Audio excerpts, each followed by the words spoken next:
ઉદ્યોગ ઘણા સ્વરૂપોમાં આવે છે, નાના પાયાના હસ્તકલાથી લઈને મધ્યમ કદના કારખાનાઓ સુધી અને અંતે વિશાળ મોટા પાયાના ઉત્પાદન પ્લાન્ટ્સ. નમસ્કાર. આપણે જે કપડાં પહેરીએ છીએ, જે ફોન વાપરીએ છીએ, આપણી આસપાસની દરેક વસ્તુ, આ બધું ક્યાંક ને ક્યાંક તો બને જ છે, બરાબર ને? આ બધું જ તો ઉદ્યોગોનું પરિણામ છે. પણ ઉદ્યોગોની આ દુનિયા એટલી વિશાળ છે કે તેને સમજવી કેવી રીતે? ચાલો આજે આ જ ગૂંચવણને 4 સરળ દ્રષ્ટિકોણથી ઉકેલીએ. તો ચાલો એકદમ મૂળભૂત વાતથી શરૂઆત કરીએ. આખરે ઉદ્યોગ છે શું? સાવ સરળ શબ્દોમાં કહીએ તો એ એવી કોઈપણ પ્રવૃત્તિ છે જે આપણી જરૂરિયાતો પૂરી કરવા માટે કોઈ વસ્તુ બનાવે છે અથવા કોઈ સેવા પૂરી પાડે છે. એમ સમજો કે આપણી સવારની ચાની પત્તીથી લઈને હાથમાં રહેલા સ્માર્ટફોન સુધી બધું જ કોઈને કોઈ ઉદ્યોગનો જ એક ભાગ છે. પણ અહીંયા જ એક મોટો સવાલ ઊભો થાય છે. એક બાજુ કાપડ ઉદ્યોગ છે, બીજી બાજુ કાર બનાવતી ફેક્ટરી છે અને ત્રીજી બાજુ બેન્કિંગ જેવી સેવાઓ છે. આ બધા એકબીજાથી કેટલા અલગ છે? તો પછી આ બધાને એકસાથે સમજવા કેવી રીતે? બસ આ જ જટિલતાને ઉકેલવા માટે આપણે ઉદ્યોગોને 4 અલગ અલગ દ્રષ્ટિકોણથી જોવાના છીએ. આ છે આપણો આજનો રોડમેપ. આપણે પહેલા ઉદ્યોગનો પરિચય મેળવીશું, પછી કાચો માલ, ઉત્પાદન પ્રક્રિયા, કદ અને માલિકીના આધારે તેના પ્રકારો જોઈશું, અને છેલ્લે આ બધું આપણા દેશના અર્થતંત્ર માટે કેમ આટલું જરૂરી છે એ સમજીશું. તો ચાલો આપણા પહેલા વિભાગથી શરૂ કરીએ. ઉદ્યોગનો એક પરિચય. અહીંથી જ આપણી આખી વાતનો પાયો નંખાશે. હવે આવે છે આપણો પહેલો દૃષ્ટિકોણ, કાચો માલ.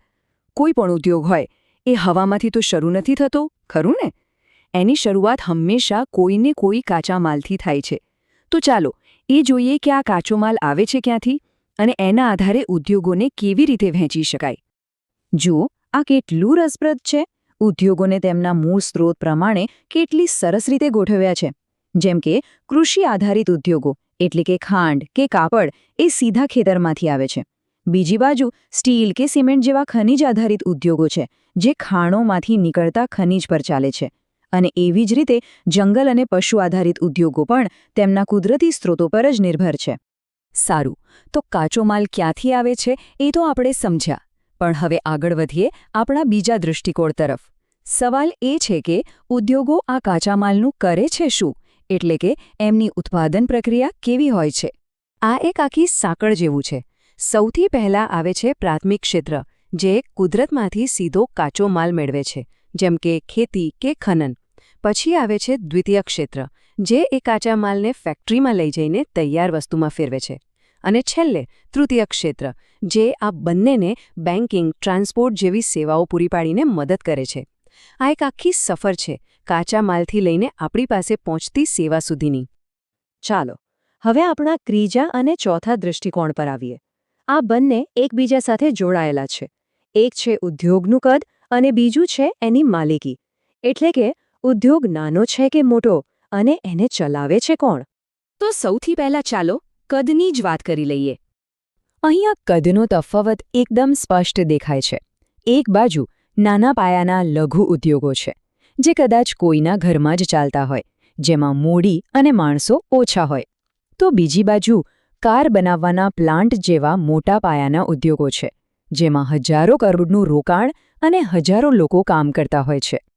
કદની વાત તો સમજાઈ ગઈ, પણ હવે સવાલ એ છે કે આ બધા ઉદ્યોગોનો માલિક કોણ છે? ચાલો હવે માલિકીના આધારે પ્રકારો જોઈએ. માલિકીના પણ અલગ અલગ મોડેલ છે. જેમ કે ખાનગી ક્ષેત્ર, જેમાં કોઈ એક વ્યક્તિ કે કંપની માલિક હોય. પછી છે સરકારી ક્ષેત્ર, જેનું સંચાલન સરકાર કરે છે. ત્રીજું છે સંયુક્ત ક્ષેત્ર, જેમાં ખાનગી અને સરકારી બંને ભાગીદાર હોય. અને ચોથું સહકારી ક્ષેત્ર, જેમાં સભ્યો પોતે જ તેના માલિક હોય છે, જેનું સૌથી મોટું ઉદાહરણ આપણી દૂધ સહકારી મંડળીઓ છે. અત્યાર સુધી આપણે ઉદ્યોગોને 4 જુદા જુદા દૃષ્ટિકોણથી જોયા. પણ આ બધી માહિતીનો અર્થ શું? આ બધું જાણવું શા માટે જરૂરી છે? હવે આપણે આ બધા ટુકડાઓને જોડીને જોઈશું કે તે દેશના આર્થિક વિકાસ માટે કેટલું મહત્વનું છે. આ એક વાક્ય આખી વાતનો સાર કહી દેશે. ઉદ્યોગો કોઈ પણ દેશની અર્થવ્યવસ્થાની કરોડરજ્જુ જેવા હોય છે. એમના વગર વિકાસ શક્ય જ નથી. તો આ બધાનો સાર શું નીકળ્યો?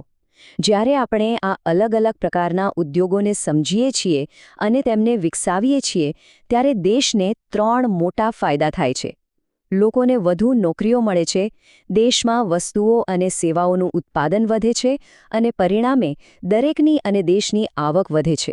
અને અંતે આ બધું સમજ્યા પછી એક નાનકડો વિચાર: આપણા રોજિંદા જીવન પર કયા ઉદ્યોગોની સૌથી વધુ અસર થતી હશે?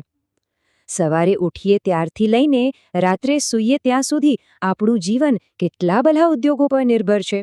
ક્યારેક વિચારી જોજો, જવાબ બહુ રસપ્રદ મળશે.